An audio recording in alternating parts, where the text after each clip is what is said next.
So, welcome back to our channel. So this is the Hintlesham Part 2 video. So the evidence we captured at Hintlesham was actually really good, I think. One of the things that comes to mind is the breathing that we captured in the room.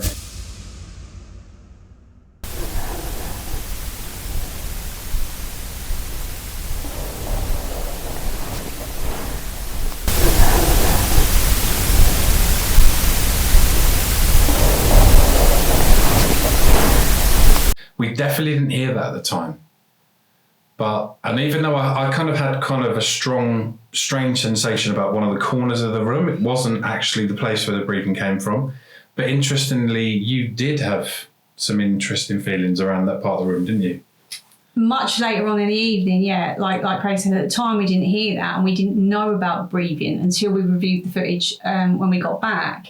But during the night, I just kept waking up and looking down that end of the room. There was nothing there, nothing creepy, no noises, no nothing.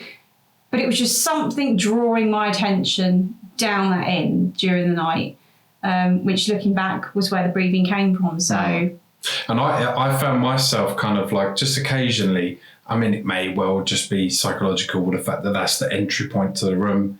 And there was actually a door to the garden as well inside the bedroom. So it may well have been that. But I was reviewing the night vision footage of us sleeping, and I could see that Tori kept popping up, looking down the quilt. You just kept showing this little head, kind of looking around the room like that. Then she'd fall asleep for a little while, and she was back down like this.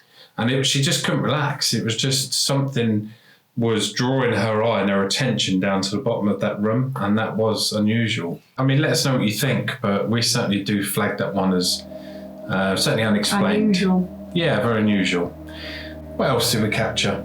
We captured Whining. That's the lady. They lost a baby. Who's lost a baby, yeah. Suzanne Timperley.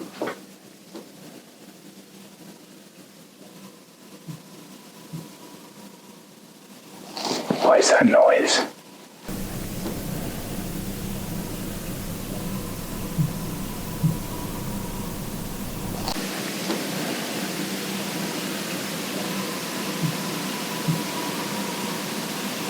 What was the story behind the haunting of that upper floor? There's regulars at the hotel and they will email and say, you know, please do not put us in the rooms on that second floor corridor, because they're kept awake all night long by a mother wailing and a baby crying, so much so that they get no sleep whatsoever. And obviously the ghost there is known to wail. And the receptionist did look us in the eye and say, we do genuinely get emails from people saying they will not stay in those rooms. I think we should go back and stay in one of those rooms. That would be so cool to actually stay there. Because we were actually in the newer part of the hotel. We say newer, it still dates back to the 18th century, but it was a sort of an add-on, so not the original part of the hotel. So it would be good if we go back and actually stay in one of those rooms along that exercise corridor. The wailing room. Let us know if you want us to go back. Yeah, that'd be great to know. Just let us know. One of the other things as well that was frustrating was I'd actually opened one of the, as I often do, opened one of the doors on one of the corridors, and I put the camera, which was on the end of the pole, into the room because the door was jammed. I couldn't actually get in there myself. So I put the pole through the door and filmed around the corner. And I thought, I'll check that out when, in the edit and see what was around there. And it was, to my horror, it was a set of stairs actually leading up into the loft. Well, we think the loft. We want it to be the loft. We want it to be the loft. But it certainly went up from the second. We were on the first floor and it certainly went up. So potentially it went up into the loft. Although now I think about it, maybe it didn't. But it was definitely interesting. So regardless, I think next time we're back in that area, maybe we'll sneak in for a little drink at the bar and then run up the stairs and go and see what's up there when we can. But yeah, that was certainly underdeveloped. And we do feel that the effigy, the child's wax model, if you haven't seen Hintlesham yet, do check the video out, or as you might know what I'm talking about. but we do still think the child's effigy is in that building somewhere. Most definitely. Could be a loft, could be a basement. Tori thinks it's in the loft. I think the loft would be too hot and cold, too extremes. I think it's in the basement. And there definitely is a basement there, because on the outside of the building you can see a metal grate, a kind of reinforced window. So yeah, my money's on it still being there. We'll find you one day. You also had that weird groaning in your ear when we were walking through what's called the Long Gallery. About it. And the acoustics. Did you make a noise? I swear my camera would have picked that up. Male voice. The acoustics. The acoustics. I was quite a way back from Craig, and you stopped, didn't you, sort of mid-stride, and turned around and said to me, "Did you say something?" And I was like, "No." And you hoped that you'd caught it on camera, and when we come back, we did. If you listen really closely, you can hear a kind of noise, which, it wasn't me, wasn't you. You were talking as it kind of plays in. I think I was saying something about the acoustics. And they kind of went, acoustics. So I don't know what it was. It certainly wasn't a shoe. It certainly wasn't anyone. Nobody was close to us. If you've ever been to Hintlesham, you'll understand the dining rooms are kind of below and located in a different wing. There was just nothing around us. There wasn't even any rooms in that part. It was quite quiet, wasn't it? So unfortunately, there was a clip that I stupidly didn't include in the final video. I don't know how I lost this clip. Don't even ask. I'm still learning to edit. But there was a clip of us walking into a hallway, a corridor, and there was this kind of horrible kind of like monstrous kind of groan noise.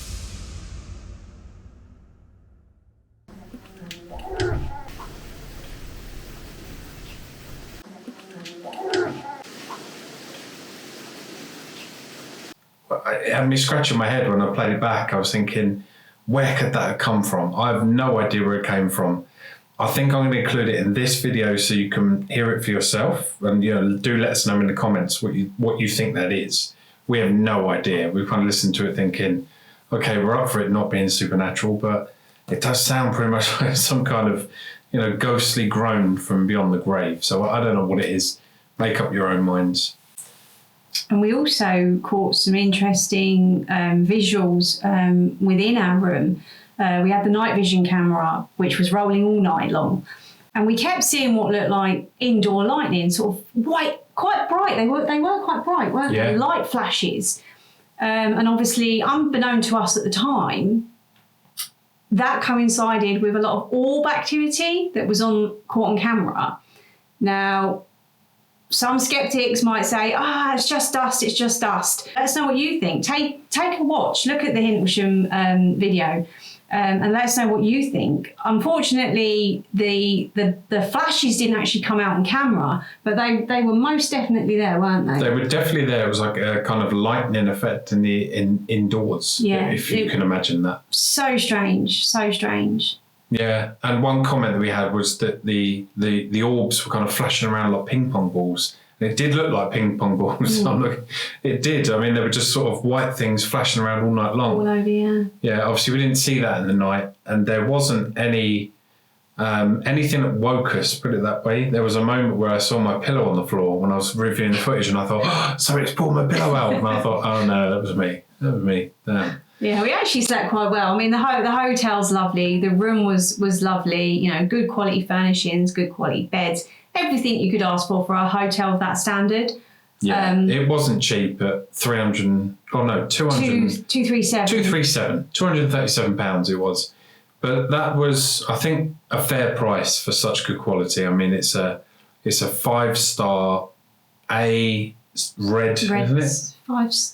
5-star red, Reds, I think they call it, which means it's like incredibly bearish.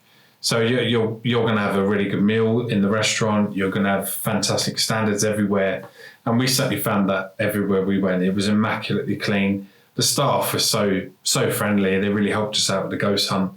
We do get some funny looks from people. We do. When we're outside but the room. We also get some people that are intrigued and they're like, oh, ghost hunt going on. And they kind of are sort of into it, aren't they? You know, which is nice. But imagine how you'd feel if you were kind of sitting in your hotel room watching a bit of telly and outside the door you can hear, is there any children here?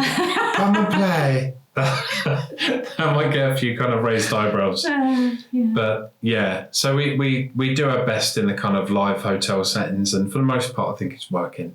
We're only a few videos in at the moment, but it's working. You know, our videos may have a slightly different feel, and that's the whole reason why we're going down a complete different route. We're just a couple that really likes lovely creepy old hotels and ghost experiences within them.